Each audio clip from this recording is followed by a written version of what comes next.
We are sponsored by a Korean Tottenham Hotspur fan who wishes for all Koreans and the rest of the world to visit and discover Singapore. Email Kelly for an introduction to Singapore at jrjinsingapore@gmail.com. That's jrjinsingapore@gmail.com.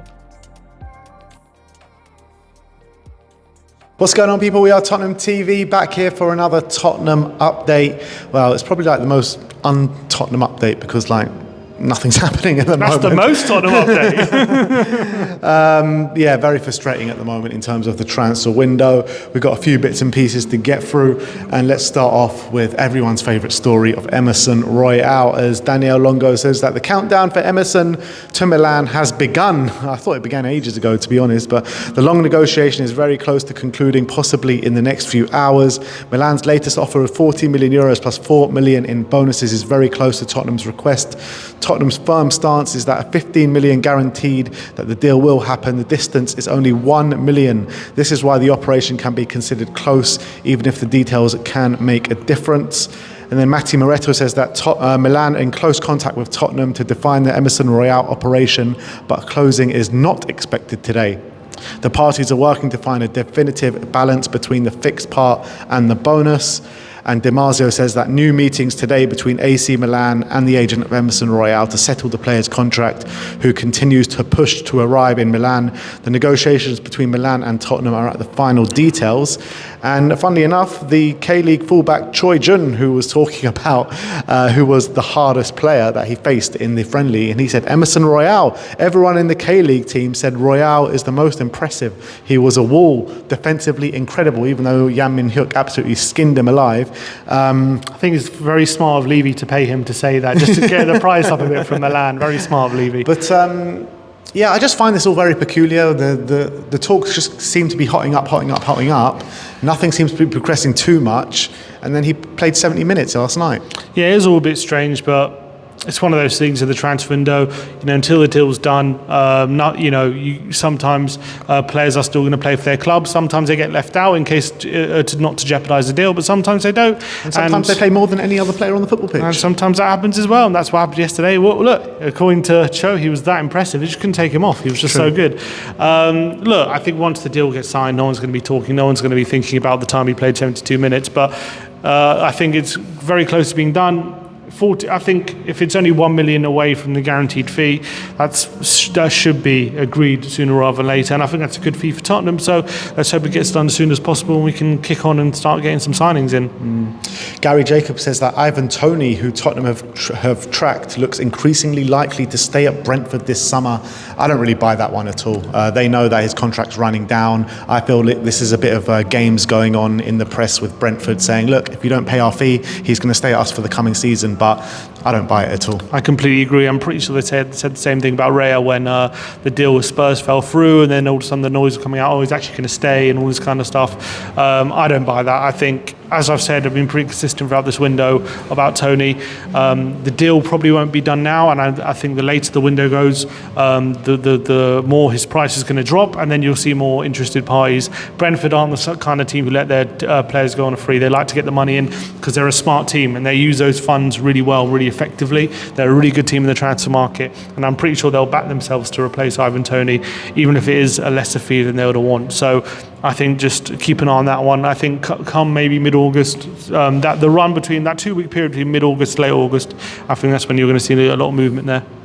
Next up, Gary O'Neill has been speaking about the future of Pedro Neto, and he says if a huge offer comes from a big club, no one will stand in Pedro's way. Interesting way to talk about it in the press. And we also heard from a Spurs ITK, I can't remember which one it was saying that Spurs are doing a lot of good work in the background for Pedro Neto and Eberechi Eze. Yeah, we'll have to wait and see how serious we are about those players. Obviously, Gary O'Neill clearly indicating that whatever bid or whatever talks at the moment that is coming in for Neto, I think he probably is suggesting that those bids need to be higher if Wolves are going to consider it, saying there needs to be a huge bid. But whether it's a Tottenham can agree a deal based on bonuses or appearance fees or something like that, I don't see them spending 60 million.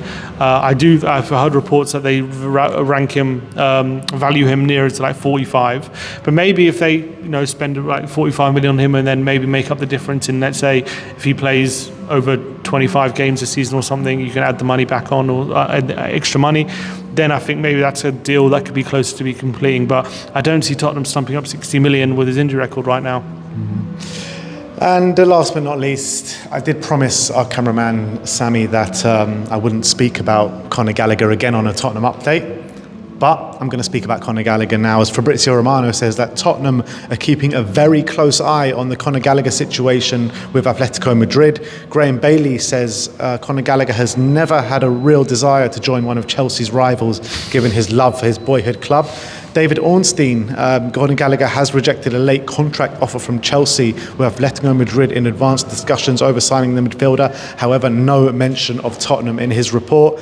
And Nick Purewall says Tottenham are not expected to press to do a deal with Conor Gallagher, despite a long-standing admiration of the player. Yeah, imagine my shock. We're honestly, this deal's done. Let him go to Atletico, move on from it.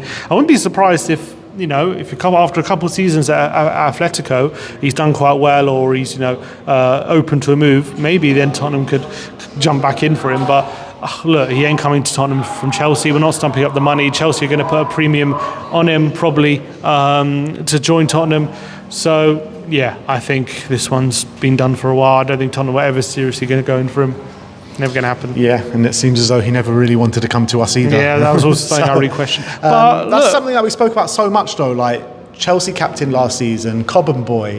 Why would he want to come to Tottenham? It just made no sense. It's true, but in general, in terms of the window, I'm seeing. I mean, obviously, it might just be social media, but there definitely does seem to be more and more frustration building by the day at the moment with the lack of movement for first team players. Archie Gray and Timo Werner are the only first team players we've signed so far in this window.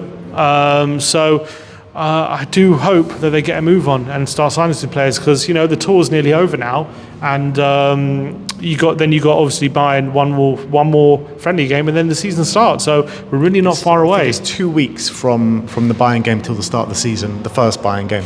I think we all would have hoped there would have been a bit more movement at this point. 100%. Ange Postecoglou said it, didn't he? He wants early transfers in. It's just something that's not really materialised, and it's very frustrating. I do feel like a lot of the names banded about in the press, I'm not sure if we're actually seriously in for them. I feel like a lot of the work and a lot of our targets are kind of behind that closed door at the moment. But then there's other way of looking at it. Are we being a bit unfair? Has the team improved a bit more than we're giving them credit for, with the likes of Bergvall coming in, and obviously Gray is, despite him being 18, he's going to have a much more of an impact than most 18-year-olds. So are people maybe looking at the situation too glass half empty? I would say so, because I feel like Ange was saying, first and foremost, he wants his attacking targets in. And if that only attacking target in before the start of the season is Timo Werner, it's not good enough. So that's my opinion. And last but not least, the team of the Copa America have just been announced, and Christian Romero has been announced as the right centre-back.